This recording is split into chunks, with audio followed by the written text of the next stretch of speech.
Hey guys, welcome back. So today we're going to be looking at how to graph or draw the derivative. And by that, I don't mean just draw the line that is a tangent to a point like this. I mean draw a graph that shows what is happening to the gradient of a normal function like we have here for any point on the x-axis. We know that if we want to find the gradient at a particular point, so let's say at x equals 3, if I want to know what the gradient is or how steep our normal function is here, which is given by y equals 3x cubed minus 9x, this is for that. If I want to know how steep this graph is at x equals 3, let's just say it's there, and we know here that that's the tangent, and I want to know, trying to find how steep that is, I would just replace 3 with the x in our derivative formula. And that is here. This bit here and this graph is going to be our derivative. So we know that we could just put 3 in there and it will tell us how steep the graph is. However, if you get asked to draw a graph of the derivative function, so of y dash equals 9x squared minus 9, instead of looking at this equation and following the normal rules to draw any graph, like finding the x-intercepts and y-intercepts, what we can do, we can just simply look at our original graph. We can look at the original function or the original equation with y, not y dash or y dash dash, and we can actually draw a graph of y dash and x. We can see what is happening to the gradient at every point on x. We can see what the gradient is at every point, and we can draw a graph of that by looking at this normal graph. So what are the steps?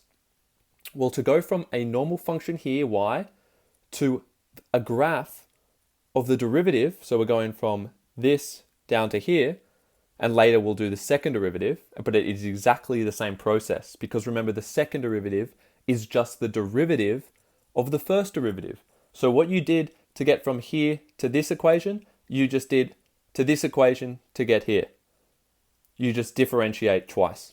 Okay, so when we get given a graph like this, the first thing you're going to do if you have to graph the derivative function, or this equation, is we're going to look at where there is no gradient. Because again, this is going to show the gradient at every point. It is not going to show the y-coordinate like this graph is. So don't think that these graphs are going to look the same. Okay, so here we can see that our turning points, right, or our stationary points, which is where the derivative equals 0.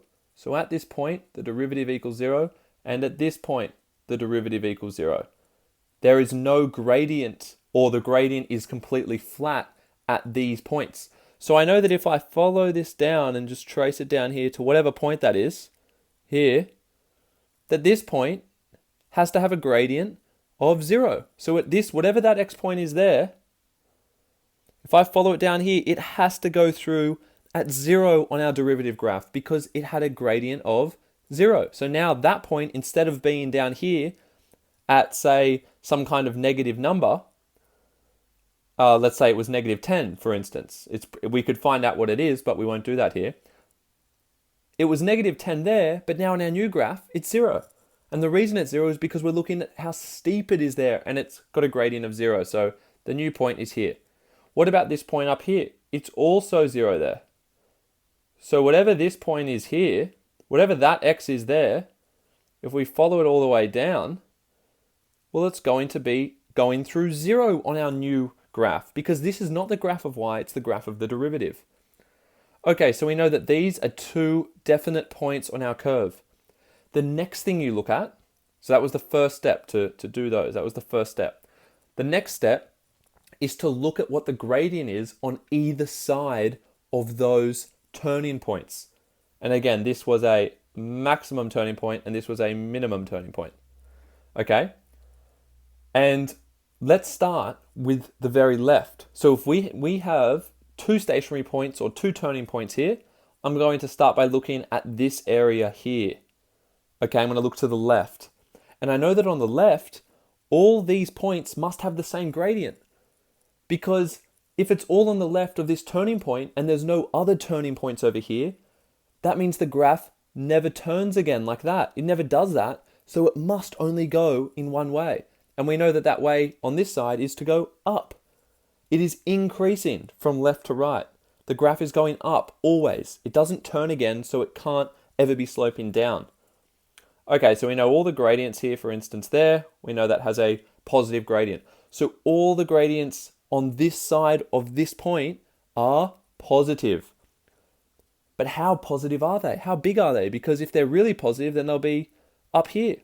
Well, let's look at this point down here. If we drew a tangent to that point there, okay, pretend that was a straight line that only hit that point once, that looks like a very steep slope. So let's say it had a gradient of 10. Well, for this point here, wherever that is, the gradient of it is now 10. So it should line up with 10 on our derivative one. So it's actually up here. Even though the y point over here was down here, it has such a steep gradient, so it's up here at 10. Okay, what about as we get closer to the turning point?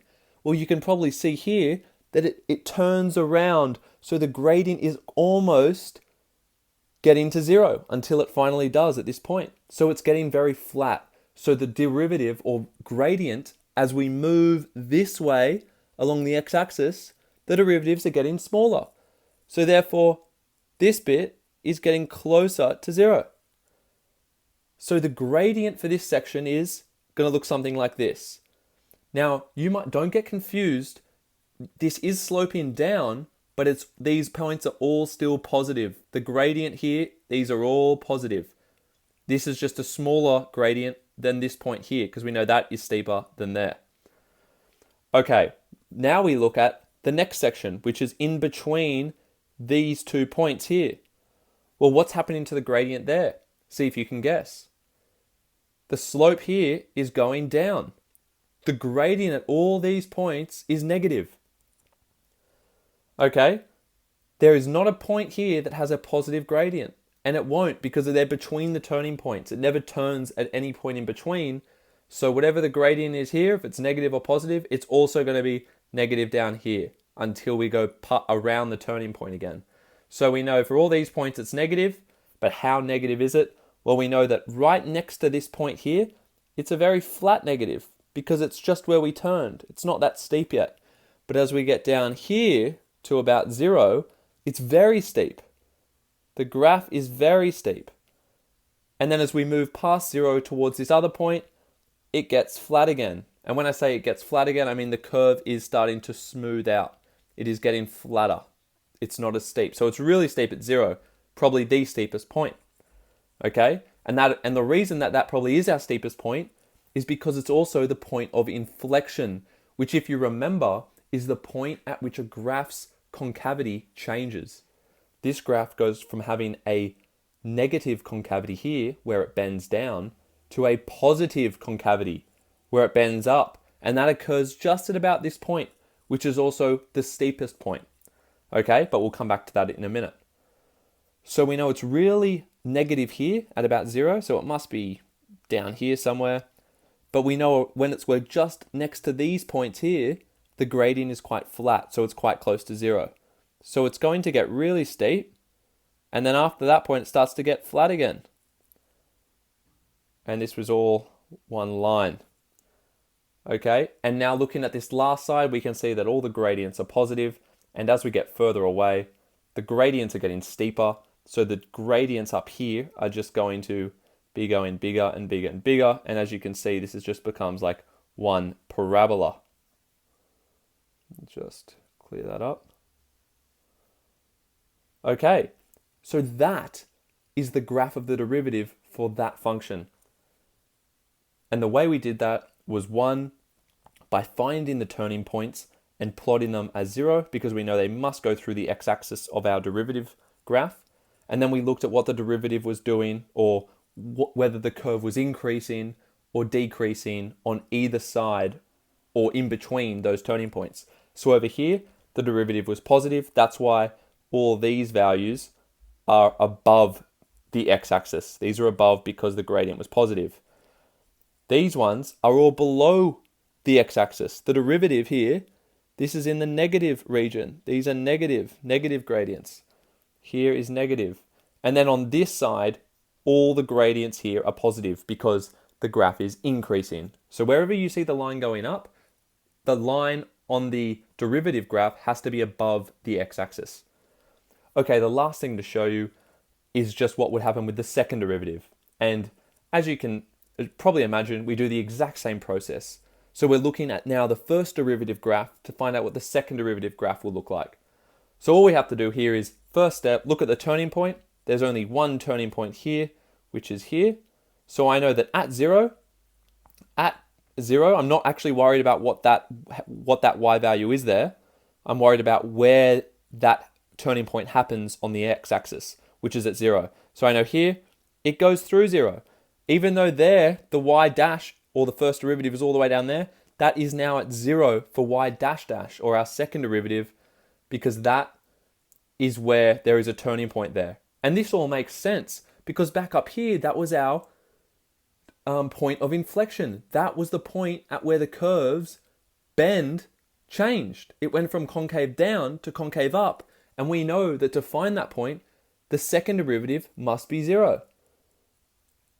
So down here on our graph, it makes sense that the turning point on the first derivative happens at 0 as well, because that will give us this point here. Now looking on either side, on the left, what is happening to this curve? It is decreasing. It is negative, so it's going to be below 0 there. And then on the right side, so we've got negative gradient there, and then on the right side it is increasing. It is positive. It's going up, so it's going to be above the x-axis there. So what we're going to do, and I'll just move this up a bit, is we're going to draw down here, it gets very negative, and up here it gets very positive, so it's going to be a straight line going up. And that's how you draw each of the graphs for the first derivative and the second derivative. And you would just keep doing that if you were to find a third derivative. Okay, you just keep looking at where the turning points are, and you keep looking at what the graph is doing, where the turning points are, and whether it's increasing or decreasing on either side of those turning points. All right, guys, hope that helped. Tune in for the next video, and we'll be looking at some more derivative equations.